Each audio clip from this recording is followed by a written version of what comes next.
নমস্কার, আমি নীতা। লন্ডনের দিনরাতে আপনাদের স্বাগত। আজ বুধবার, এখন সকাল 7:30 বাজে। আমার ঘরে এখন নতুন অতিথি দেখুন। এই যে, রোজ চলে আসে সকাল হলেই, রোজ দেখি, কিন্তু কি কারণে আসে, তার উদ্দেশ্য কি সেটা বুঝতে পারতাম না। আজ ধরলাম হাতে নাতে। আমার লন্ডনের প্রতিবেশী দেখুন, এই যে। আমি একটুখানি কুমড়োর বীজ ছড়িয়েছিলাম, আর ছড়িয়েছিলাম একটু ক্যাপসিকামের বীজ, আর কটা রসুন পুঁতেছিলাম। বেশ চারাও বেরোচ্ছিল রসুনগুলো থেকে, জানেন। হঠাৎ দেখলাম তিনি সেখানে গিয়ে মাটি খুঁড়ে দেখুন অবস্থা, সমস্ত বীজগুলোকে খেয়ে বসেছে। কুমড়ো বীজগুলো তো অর্ধেক অর্ধেক করে রেখেছে। আর এই যে এই খোঁড়া জায়গাটা দেখুন, ঠিক চলে এসছে। ওই দেখুন, এখানে ছিল ক্যাপসিকামের কিছু বীজ লাগানো, ওই দেখুন। আর পাশে দেখছেন রসুনের চারা বেরোচ্ছে। হঠাৎ দেখলাম একটা রসুন শেষ, তার শুধু চারাটুকু পড়ে রয়েছে। ওই যে এই খোঁড়া জায়গাটায় একটু টমেটোর বীজ, রসুন, ক্যাপসিকামের বীজ ছেড়িয়েছিলাম। আর ইনি এসে সেগুলোকে বের করে করে খেতে শুরু করেছে। তাহলে বলুন তো আমার গাছগুলো কী করে আর হয়? আমার প্রতিবেশী। মনে হয় না আর পারবো, জানেন তো। এই যে এই ব্যাকইয়ার্ডটা অনেক দিন ধরে ভাবছি পরিষ্কার করব। আগে যারা ছিলেন তারা রেখেছেন এসব জিনিসপত্রকে, তো ঠান্ডার জন্য আর করা হচ্ছে না। একটু ঠান্ডাটা কমলেই পরিষ্কার করতে হবে। আর এই যে ইনি এখন ঘুরে বেড়াচ্ছেন, ওই দেখুন। বাইরে থেকে টুক করেও আসে, পার হয়ে খেয়ে দিয়ে আবার বেরিয়ে যায় আমার প্রতিবেশী। তো যাই হোক, তো এসব চলবেই। এখন মনে হচ্ছে না থাকবে।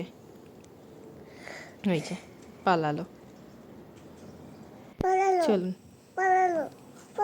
চলুন।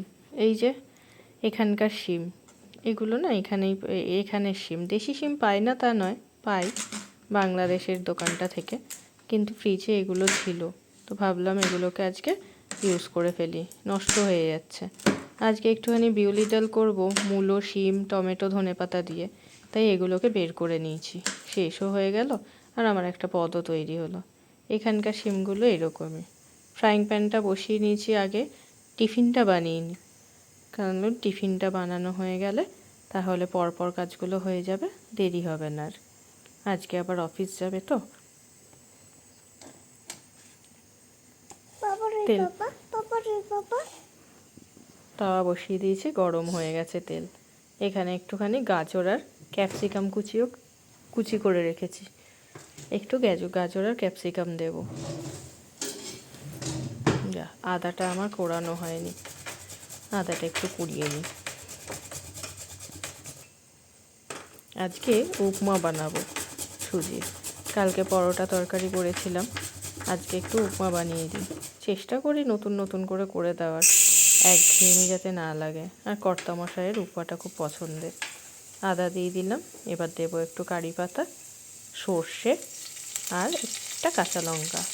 একটাই কাঁচা লঙ্কা দিলাম, কারণ ছোটো পুত্রিও খাবে, তো সেই জন্য যাতে ঝাল না হয়, তাহলে ও খেতে পারবে না। ব্যাস, এই যে সুজিগুলো দিয়ে দিলাম, ভালো করে নাড়াচাড়া করিয়ে নিই সব, তাহলে সেদ্ধও হয়ে যাবে। আর একটু বেশি করে সুজি দিচ্ছি, কারণ সন্ধেবেলাতেও মেয়েটাকে দেবো। আজকে একটু বেরোবো সন্ধেবেলায়, দূরে কোথাও না, কাছেই। একটু ডিম আনতে যাব, ডিম, একটু ফুল। এখানে তো আবার ওরকম ফুল পাওয়া যায় না, তো এই যে ভাজা ভাজা হয়ে গেছে। এবার এর মধ্যে একটুখানি আমি আস্তে আস্তে করে জল ছিটিয়ে দেবো, একসাথে দেবো না, তাহলে কাদা কাদা হয়ে যেতে পারে। এভাবে হাতের সাহায্যে জলগুলো ছিটিয়ে দিচ্ছি।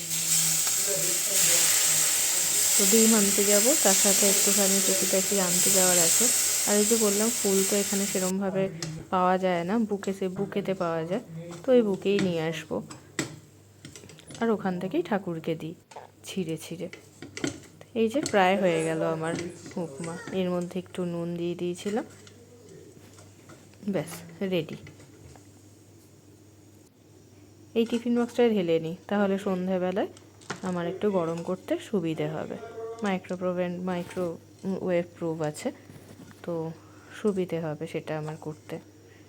সন্ধেবেলা একেবারে একটু গরম করে মেয়েকেও খাইয়ে নিয়ে বেরোবো। আজকে কর্তামশাই ভারী খুশি হবে, পছন্দের খাবার।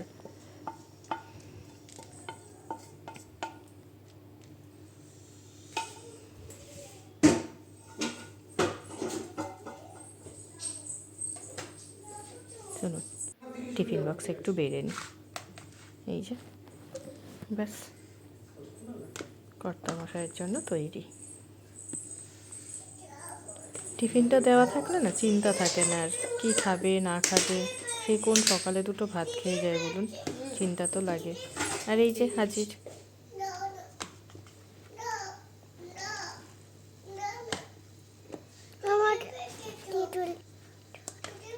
মেয়েকেও দিয়ে দিই, উঠে গেছে, বাবা মুখ টুক ধুয়ে দিয়েছে, ব্যাস।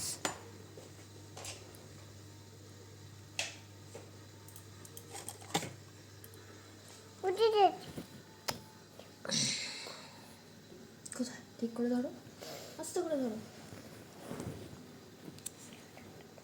হলো চলো।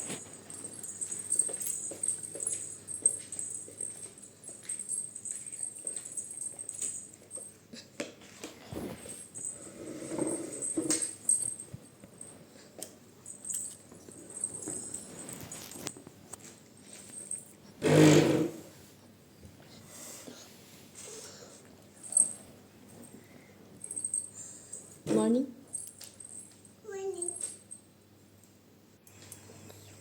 যে কড়াইটা বসিয়ে দিয়েছি, তেল দিয়ে দিই এখানে। এখন আমি একটুখানি ডাল করে নেব।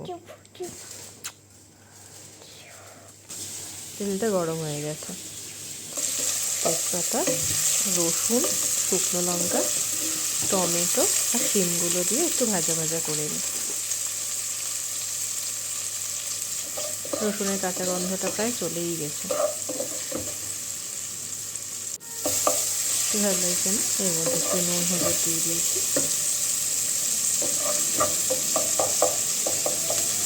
ভাজা ভাজা প্রায় হয়ে গেছে, ডালগুলো ঢেলে দেবো।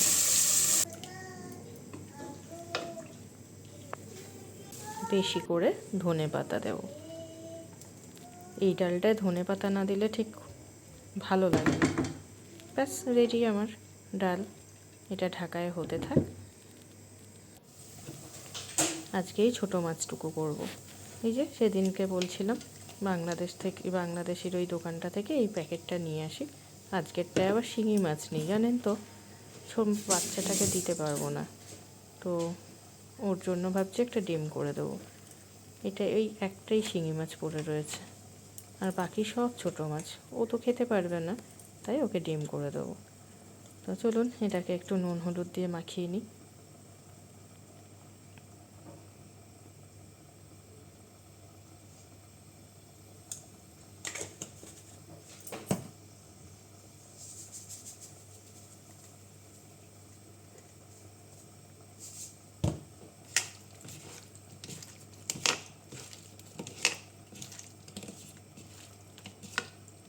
মাছগুলো আমি ভেজে নিই, ভিডিওটা বড় করব না, ভাজাটা আর দেখালাম না।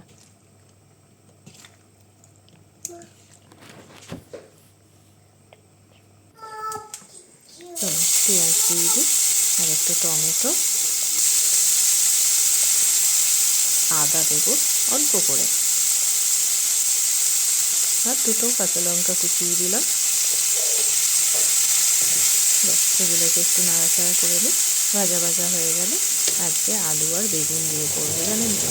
সেদিন বেগুন দিয়েছিলাম, কর্তামশাই আবার একটু আলু দেওয়ার কথা বলছিল, তারপরে ভাবলাম বেগুন একটু ছিল সেটাও দিয়ে দিই, আর আলুটাকে ধীরে ধীরে করে কেটেছি, এই যে এরকমভাবে দিয়ে দিলাম।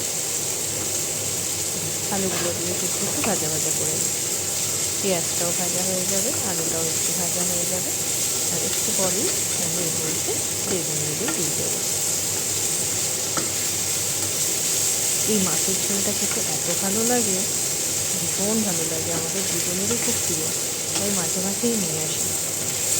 মেয়ের জন্য এর মধ্যে থাকে ছোটো ছোটো চিংড়ি মাছগুলো তাজা, সেগুলো আলাদা গাজর দিয়ে করে দিই, কিন্তু আজকের প্যাকেটটা দেখছি চিংড়ি মাছ নেই প্রায়, তো এই জন্য ঠিক করেছি ওকে একটা ডিম দিয়ে দেবো। বেগুনগুলো এবার দিয়ে দিই। এবার খানিকক্ষণ নাড়াচাড়া করে এর মধ্যে একে একে নুন, হলুদ, জিরে গুঁড়ো, ধনে গুঁড়ো, একটু কাশ্মীরি রেড চিলি পাউডার, এগুলো দিয়ে দেবো।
সামান্য একটু জল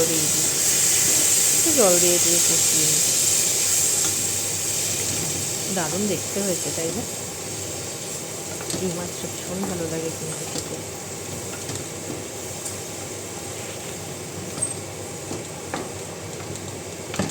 খুব বেশি ঝোল রাখবো না, মাখা মাখাই করবো। চলুন এটা একটু ঢাকা দিই, ওদিকে ডালটাকে একটু বাটিতে ঢেলে ফেলি। ব্যাস হয়ে গেল। একটু ধনে পাতা কুচি দিয়ে দিলাম, ধনে পাতা না দিলে তো এই মাছের স্বাদটাই থাকবে না। রেডি। সামান্য আর একটু জল দিয়ে দিই, বেশ ভালো লাগছে দেখতে।